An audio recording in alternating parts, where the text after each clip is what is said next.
সাল্লাল্লাহু আলাইহি ওয়াসাল্লামের জন্ম, এবং সেটা হচ্ছে হযরত ইব্রাহিম আলাইহিস সালামের বংশধর হযরত ইসমাঈল তার বড় পুত্র, তার বংশধরের ক্রমধারা। আর হযরত ইসরাঈলের অর্থাৎ ইব্রাহিমের আরেক পুত্র ইসরাঈলের বংশধরের ক্রমধারা হচ্ছে ইহুদি। হযরত মুহাম্মদ মুস্তাফা সাল্লাল্লাহু আলাইহি ওয়াসাল্লাম যখন জন্মগ্রহণ করলেন, তখন এই আরবে ইহুদি, খ্রিস্টান, আরো কিছু প্রত্যেক ধর্ম বিদ্যমান।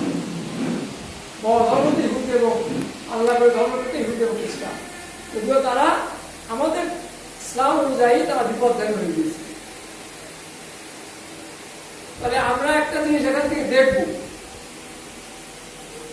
এই যে বর্ণ হাশিম পরিবার আসল থেকে ইব্রাহিম থেকে, এই কারণের জন্যই কিন্তু মুসলমানদের জাতির পিতা ইব্রাহিম বলা হয়। এটা অনেক বিতর্ক আছে, তবে এই কথাটা কিন্তু মানে আমাদের পৃথিবী বিখ্যাত আলেমরা এই কথাই ব্যাখ্যা দিয়ে থাকে।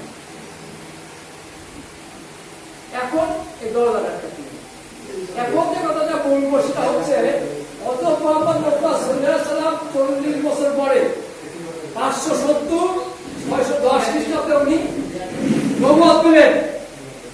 তখন বয়স 40। এই 40 বছর বয়সের আগে উনি আরবের যে তখনকার সমাজকে কি বলা হতো, আয়ামে জাহিলিয়াতের যুগ। তার মানে তো আমরা জানি সবাই, অন্যায়, অত্যাচার, অবিচার, ব্যভিচার, লুণ্ঠন, এমন কোন অপকর্ম নাই যা ওই সমাজে হতো না, এবং অনেক ঈশ্বর। তাই নবী করিম সাল্লাল্লাহু আলাইহি ওয়াসাল্লামকে প্রেরণ করা হলো কখন? যখন তিনি ওই জায়গাটা জাহান্নামে পরিণত হয়ে গেছে। হে মুহাম্মদ, তুমি যাও। হয়তো আমাদের কথা বলে নাই, বিষয়টা এরকম, তুমিও এখানে গিয়ে আয়ামে জাহিলিয়াতকে মুক্ত করো, এবং আমি এক ঈশ্বর, এক আল্লাহ, এই কথা বল। লা ইলাহা ইল্লাল্লাহু মুহাম্মাদুর রাসূলুল্লাহ। তাহলে কিন্তু আমরা এই একটা কথা দিয়ে কিন্তু সব কথা উত্তর পেয়ে গেল। সেটা কি? আয়ামে জাহিলিয়াতকে পরিবর্তন করার জন্য নবী করিম সাল্লাল্লাহু আলাইহি ওয়াসাল্লামকে পৃথিবীতে প্রেরণ করা হয়েছে।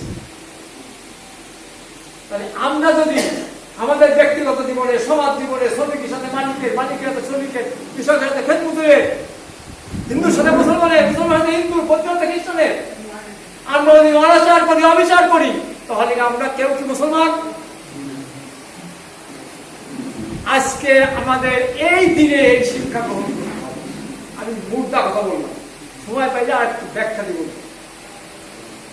কথা পরিষ্কার হয়েছে? তাহলে মুসলমান দাবি করি, এই ক্ষেত্রে আমি আবার চলে আসলাম, কাছাকাছি চলে আসলাম। কথার সময় নাই বলে আমি একটু মানে কাটিয়ে দিতেছি। সেটা হলো এই যে আমাদের মধুখালী, এই মধুখালীতে ফরিদপুর জেলাতে 1412 খ্রিস্টাব্দে শাহ আলী বাগদাদ থেকে আসেন, আসে এখানে ইসলাম প্রচার শুরু করে। তার আগে তখন মুসলমান ছিলেন না, ফরিদপুর জেলা এরকম থাকতে পারে, বিভিন্ন জায়গায় আসে। আবার তার যে পুত্র, তার যে কন্যা, শাহ আলীর কন্যার পুত্র হাবিবুল্লাহ, তিনি আবার ওইখান থেকে মধুখালী আসছেন। মধুখালী আসে তিনি ধর্ম প্রচার শুরু করলেন। ওই তার কেন্দ্র করলেন আমাদের এই মধুখালী কবির মিয়ার বাড়িতে যে মাজারুল শাহ, ওইখান থেকে উনি ধর্ম প্রচার শুরু করলেন। কত সালে? 1400 খ্রিস্টাব্দের শেষে, অর্থাৎ 1500 শুরুতে। ওই যে মসজিদ 500 বছরের মসজিদ। এরপরে তার এক শিষ্য বাড়ি দেউলি গ্রামে, বলবেড়ি থানা, আরো অনেক শিষ্য আছে।